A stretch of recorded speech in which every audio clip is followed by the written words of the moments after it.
안녕하세요, 여러분. 진사로입니다. 이 시간에는 2023년 2회 고등학교 졸업학력 검정고시 한국사에 대한 해설 강의를 진행하겠습니다. 1번부터 보시죠. 자, 다음 설명에 해당되는 시대는 하고 물었습니다. 빈부의 격차랑 계급 분화가 발생했고 비파형 동검, 고조선이 건국됐다. 자, 이런 거 보시면 바로 나와야죠. 청동기 시대입니다. 자, 구석기 시대는 이동 생활을 했다. 그리고 이제 뗀석기 이런 게 나올 수 있겠고, 그 다음에 이제 신석기 시대 같은 경우에는 농경과 목축이 시작됐고 정착 생활, 움집, 빗살무늬 토기 이런 게 나올 수 있겠습니다. 철기 시대 하면 철제 농기구가 나와야죠. 자, 2번 기억에 들어갈 신라의 왕으로 오른 것은 하고 물었어요. 자, 국학 설립했고 구주 오소경 체제 정비했고 관료전 지급 및 노구 폐지했다. 매우 중요한 통일신라 초기의 왕권 강화의 왕, 바로 신문왕입니다.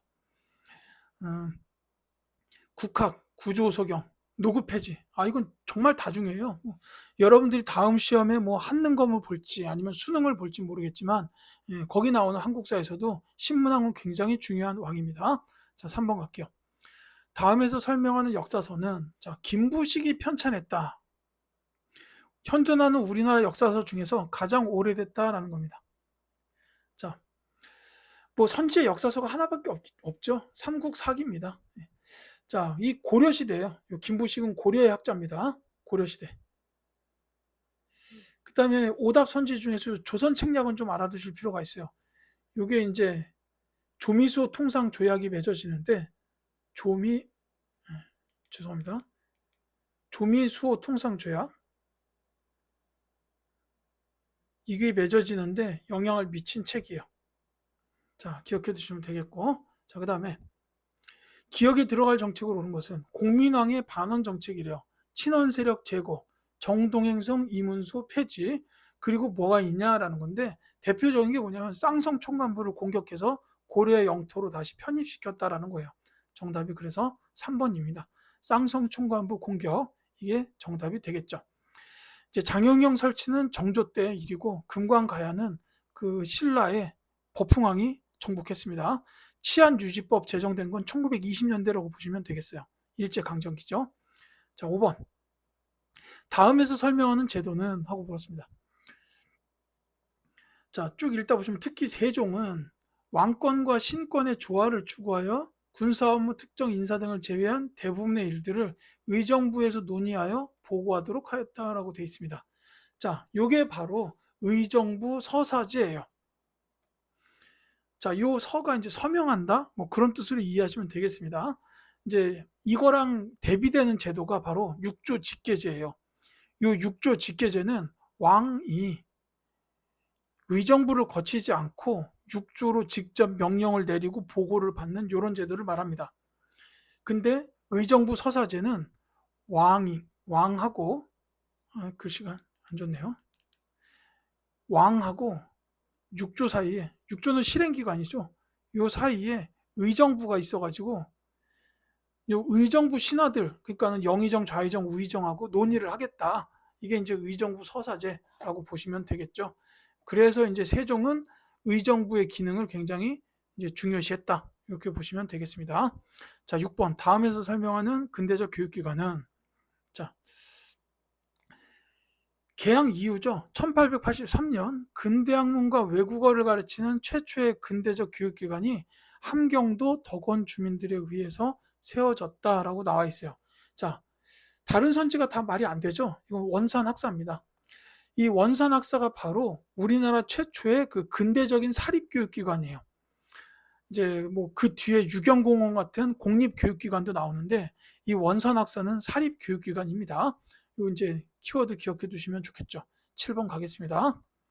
기억에 들어갈 내용으로 옳은 것은, 자, 조선 후기 순조, 헌종, 철종 3대 60여 년 동안 왕의 외척 가문인 안동 김씨, 풍양 조씨 등의 소수 가문이 권력을 장악한 정치 형태다라는 거예요. 요 정치 형태를 가리켜서 세도 정치라고 합니다. 기억해 두셔야 돼요. 2번이 정답이에요. 다만 요 세도 정치가 나오기까지의 과정도 여러분들이 수능을 본다 그러면 이해하고 계셔야 됩니다. 먼저 이제 보셔야 될 게, 그 이제 맨 처음엔 조선이 처음 건국될 때는 급진파 사대부, 신진 사대부가 급진파랑 온건파가 있었죠. 그래서 그 급진파 사대부가 먼저 정권을 잡았다가 이게 훈구로 이어지고, 훈구 뒤에 이제 사림이 등장하면서 이 훈구와 사림이 서로 세력 다툼을 하게 돼요. 그러면서 사화가 벌어지죠. 근데 이 결국은 살인들이 이겨요. 그래서 살인들이 전체적으로 정권을 잡게 되고, 그 다음 해가 이제 붕당이 형성이 됩니다. 동인과 서인으로 나눠졌다가 동인은 남인과 북인으로 다시 분화되고 나중에 북인이 사라지죠. 그러면서 서인과 남인이 남게 되는데, 그 다음 해가 예송. 조선 현종 때 그 자의대비가 상복 입는 기간을 두고서 서인과 남인이 대립했던 거, 이게 이제 예송이고, 그 다음에 숙종 때로 넘어가면 환국. 국면의 급격한 전환이 이루어지죠. 뭐 이제 장희빈이나 인현 왕후도 여기에 관련이 됩니다. 그래서 서인이 정권을 잡고 남인이 몰락했다가, 남인이 정권을 잡고 서인이 몰락했다가, 최종적으로는 다시 서인이 정권을 잡고 남인이 완전히 몰락하는 이런 환국으로 이어지게 되고, 그 다음에 탕평. 영조와 정조가 추진한 공평한 기용 정책이죠. 그리고 마지막이 세도예요. 정조가 빨리 돌아가십니다. 그리고 이제 나이 어린 순조에 대해서 이제 외척 가문들이 붙어가지고 이제 비변사를 장악하고 권력을 장악했던 이런 정치 형태가 바로 이 세도 정치다라고 보시면 되겠어요. 정답 2번입니다. 자, 8번. 밑줄 친 운동에 해당하는 것은? 하고 물었어요. 자, 대한제국의 빚이 1,300만 원에 달하니까 1907년 대구에서 성금을 모아서 빚을 갚자는 운동이 시작되었다. 대한매일신보 등 언론사가 후원하면서 전국 확산됐다라고 돼 있죠. 자, 국채보상운동입니다. 3번이 정답이죠. 이제 뭐 대구에서 서상돈, 김광재 이런 분들이 이제 이끌었던 운동이고요. 대한매일신보 같은 언론사에서 적극적으로 후원을 해줬죠. 다만 이게 이제 일본의 통감부 방해에 의해서 이제 결국은 실패하고 맙니다. 국제보상운동에 대한 설명이었고, 그 다음에 이제 1920년대 물산장려운동이라고 있어요.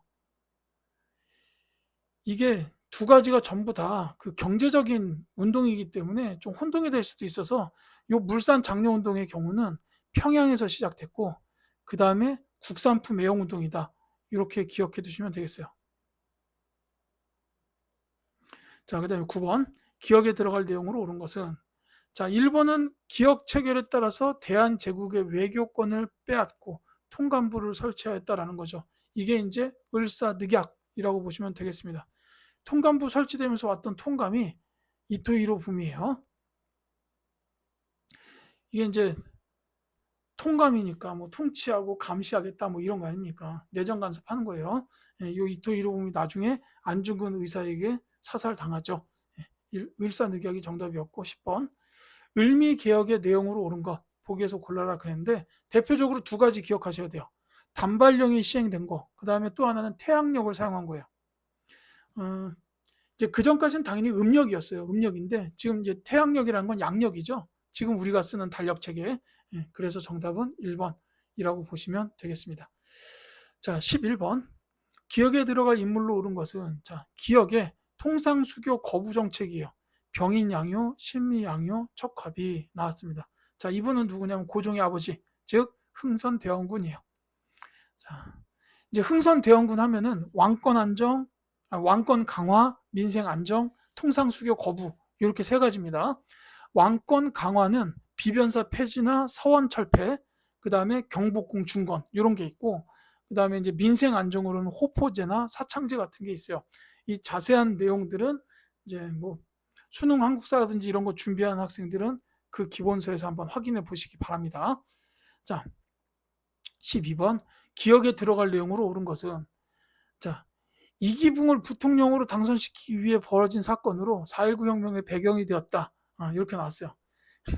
이기붕 부통령 당선이라니. 예. 자, 이게 바로 3.15 부정선거입니다. 이게 제가 웃음이 나오는 게, 이게 어느 지역의 선거 대상자가 뭐 예를 들어서 뭐 80명? 이래요. 근데 이기붕을 찍은 표가 뭐 100표가 넘게 나오는 거예요. 이게 말이 됩니까, 이게? 그러니까 3.15 부정선거라는 거예요. 그러니까 뭐 지금으로 따지면도 아니죠. 뭐 한 학급에 학생이 20명인데 A라는 학생의 반장 그 표가 25표가 나온 거예요. 이게 말이 됩니까? 그러니까 이게 4.19 혁명 웃기잖아요. 학교 반장 선거도 이따위로 안 한다고서 이제 그 시위를 벌였죠. 근데 그 과정에서 김주열 학생이 이제 최루탄을 맞고 죽은 그 시체가 마산 앞바다에서 떠올랐어요. 이것 때문에 이제 국민들이 난리가 난 게 바로 4.19 혁명이다. 그래서 이제 이 이후에 이승만이 대통령직에서 내려오면서 이제 내각 책임제로 개헌이 이루어지게 되죠. 이런 흐름까지 여러분들이 기억해 두시면 좋겠습니다. 자, 13번. 밑줄 친 기구에 해당하는 것은 자, 개화 정책을 총괄하기 위한 기구, 그리고 그 아래 12사를 뒀다라고 했죠. 이게 바로 통리기무아문에 대한 설명입니다. 정답은 3번이에요. 1880년대 조선 정부가 이제 통리기무아문 그리고 그 밑에 12사 이렇게 뒀다라는 겁니다. 자, 그다음 14번. 기억에 들어갈 내용 찾을게요. 1910년대 일제는 한국의 산업성장을 방해하기 위한 정책을 실시했대요. 회사 설립할 때는 총독 허가를 받도록 하는 기업, 바로 회사령입니다. 이걸 공포해가지고 한국인의 회사 설립을 억제하려고 했다. 이제 이렇게 한 거는 물론 이제 한국의 산업성장 방해도 있었지만 이때 일본이 자본주의가 막 성장하고 있던 시기였어요. 그러니까는 그 일본의 회사들이 성장하기 위한 시간을 벌기 위한 그런 것도 있었습니다. 자, 15번. 다음에서 설명하는 무장 독립투쟁은 자, 김좌진이 이끄는 북로 군정서와 홍범도의 대한독립군을 중심으로 한 이 연합부대가 백운평, 어랑촌 등지에서 일본군을 크게 격파하였다. 이 백운평 어랑촌이 청산리라는 지역에 있는 이제 여러 지역이다라고 보면 되겠어요. 정답은 2번 청산리 대첩입니다. 김좌진하고 홍범도가 같이 나오면 청산리 대첩이라고 알면 되겠죠. 여기서 이제 세부적인 지역으로 백운평, 어랑촌 이런 지역들이 있었다. 이렇게 보시면 되겠습니다. 자, 16번. 다음 질문에 대한 답으로 옳은 것은 하고 물어봤어요. 민족 자결주의와 28 독립선언의 영향을 받아 1919년에 일어난 일제강점기 최대의 민족운동이 뭐냐 물어봤습니다. 정답 바로 나와야죠. 3.1운동입니다. 이제 요 이후에 영향에 대해서 여러분들이 조금 기억해 두실 필요가 있어요.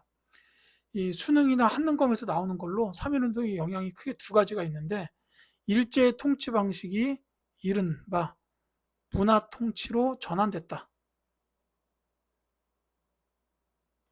또 하나는 대한민국 임시정부 수립에 영향을 미쳤다라는 거예요.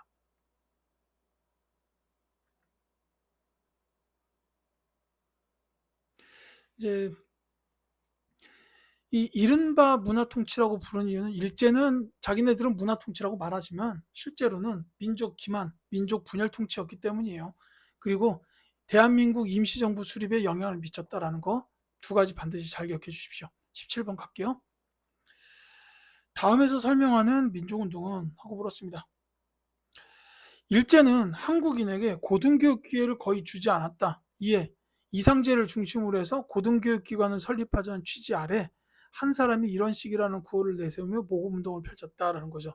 여기서 말하는 고등교육기관은 대학교를 뜻합니다. 이제 초등교육은 초등학교, 근데 중등교육이 중학교랑 고등학교를 합쳐요. 지금도 그래요.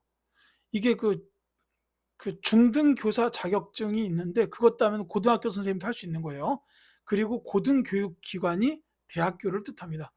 그래서 정답은 밀립대학 설립운동이에요. 다만 이게 이제 1920년대 초반에 있었던 운동인데 일제가 경성제국대학을 설립해가지고 일제가 경성제국대학을 설립해서 이 운동을 무마시켜 버립니다. 이런 흐름으로 이어지게 돼요. 18번 갈게요. 기억에 들어갈 내용으로 옳은 것은 자, 모스크바 3국 외상회의 결정 내용. 자, 한국의 독립을 위하여 임시민주정부를 수립한다. 그 다음에 임시정부 수립을 위하여 미국과 소련은 기역을 설치하고 한국의 정당 및 사회단체와 협의한다 라고 돼 있어요. 여기 뭐냐면 미소 공동위원회입니다. 4번이 정답이에요. 그리고 이제 민주정부 수립할 때까지는 신탁 통치를 하겠다 뭐 이런 내용이 들어갔어요. 근데 이제 그 동아일보였나요? 이 신문사에서 이 당시에 요 임시민주정부 수립 내용은 빼고 신탁 통치 내용만 집어넣어서 보도를 한 거예요. 그러니까 이제 전국이 난리가 났어요. 우리가 독립을 했는데 또 신탁 통치라니 말이 되냐고 막 이제 반대 운동이 일어났는데, 나중에 알고 보니까 임시민주정부 수립할 거고 그때까지만 신탁 통치다 이렇게 나온 거예요. 그러니까 이때 이제 좌익 쪽 세력들이 그럼 빨리 저거 받아들이고 임시민주정부 수립하자. 그래서 이제 신탁 통치 찬성 쪽으로 의견이 돌아서게 되는데, 우익 쪽에서는 신탁 통치 반대를 유지해요. 그러니까 이러다가 분단돼 하면서 좌우 합작 운동이 일어나게 됐다. 이 흐름까지 기억해 두시면 좋겠습니다. 자, 19번. 다음에서 설명하는 일제의 식민 지배 방식은 이라고 물었어요. 자, 침략 전쟁을 확대하면서 한국인을 전쟁에 동원하고자 해서 황국 신민서사암송, 궁성요배, 신사참배를 강요하고 성과 이름도 일본식으로 바꾸게 하였다라고 했죠. 이거 창씨 개명이라고 합니다. 이게 이제 민족 말살 통치 방식의 일환이에요. 그래서 정답이 3번인데, 이제 황국신민서사라는 거는 이제 저 서사가 무슨 서약 이런 걸 말해요.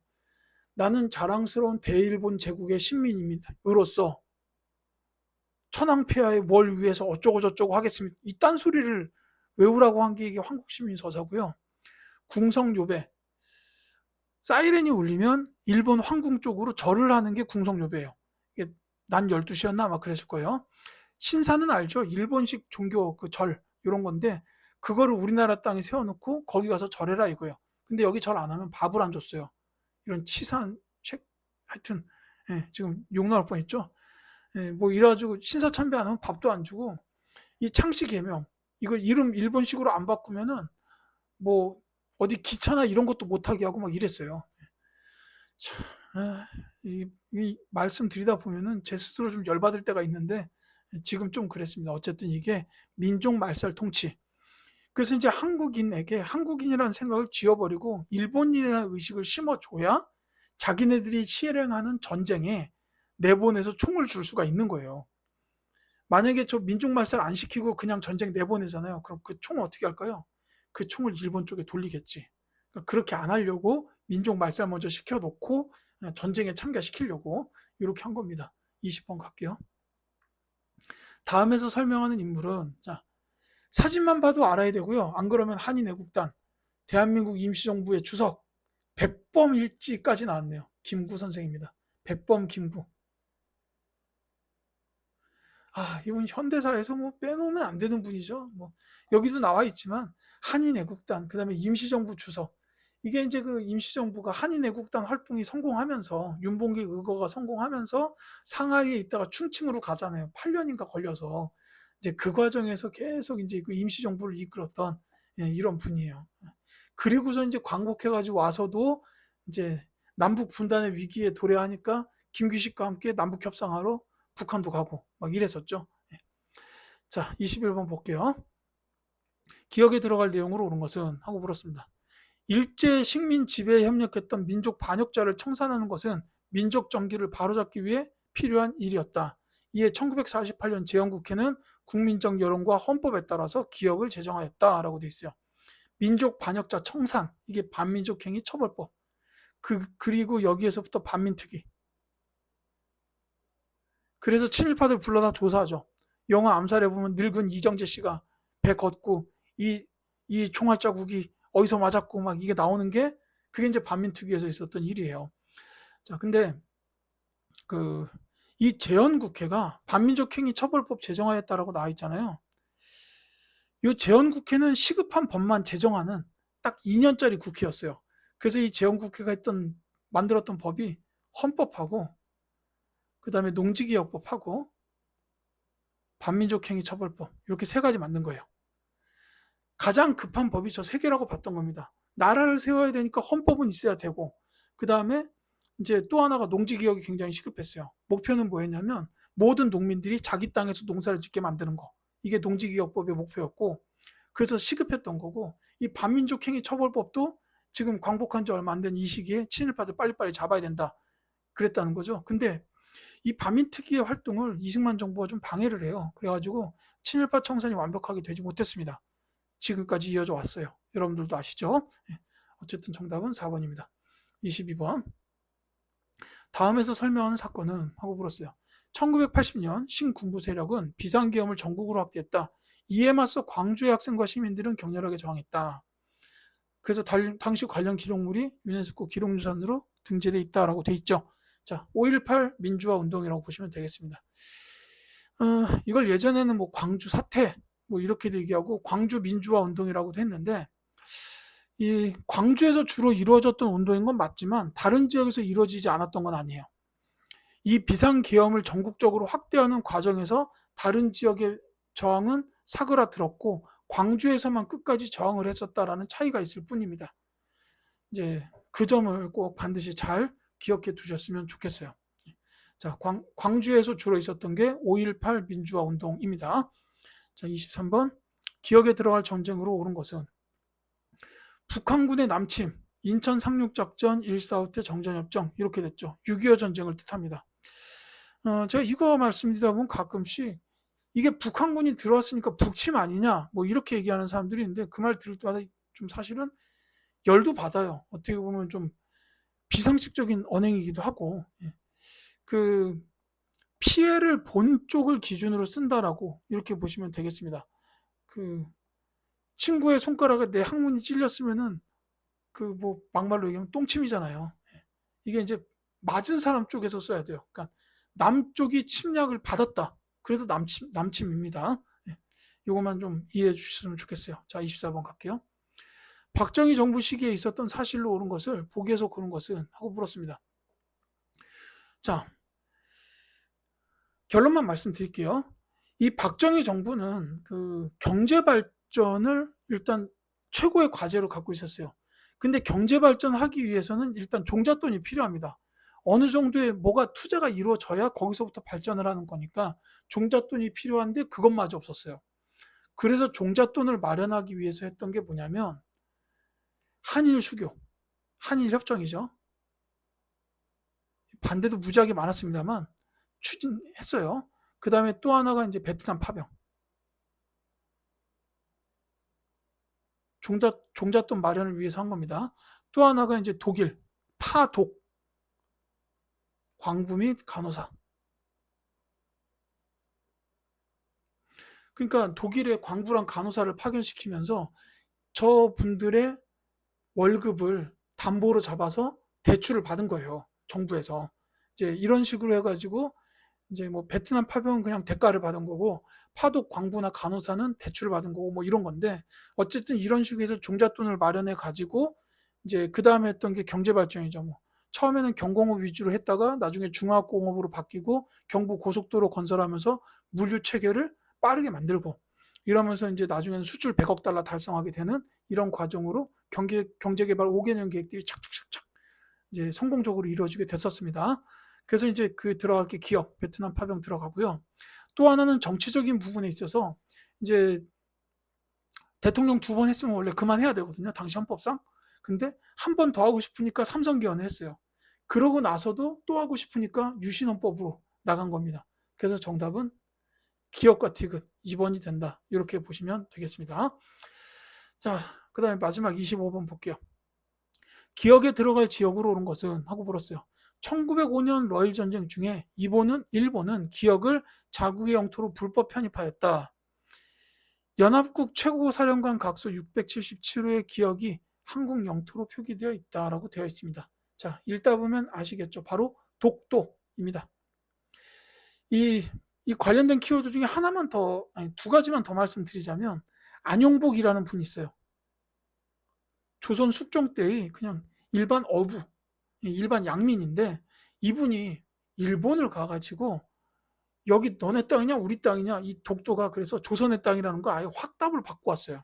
이분이. 요 안용복이라는 분이 그래서 굉장히 중요한 의미를 갖고 있고 그 다음에 또 하나는 대한제국 칙령 41호.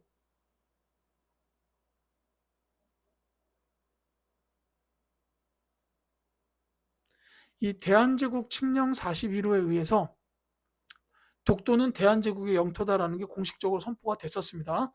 다만 일본이 이제 러일 전쟁 중에 지네 멋대로 불법 편입한 거예요. 썩을 놈들. 지금도 뭐 이거 어쩌고저쩌고 해서 막, 야, 거기가 너네 땅이라는 근거가 없지 않냐? 뭐 이딴 식으로 나오는데, 이제 그러면 안 되죠. 예. 자, 어쨌든 이렇게 해가지고 2023년 2차 고등학교 졸업학력 검정고시에 대한 한국사 해설 강의를 모두 마치겠습니다. 지금까지 들어주신 학생 여러분들께 진심으로 감사드립니다.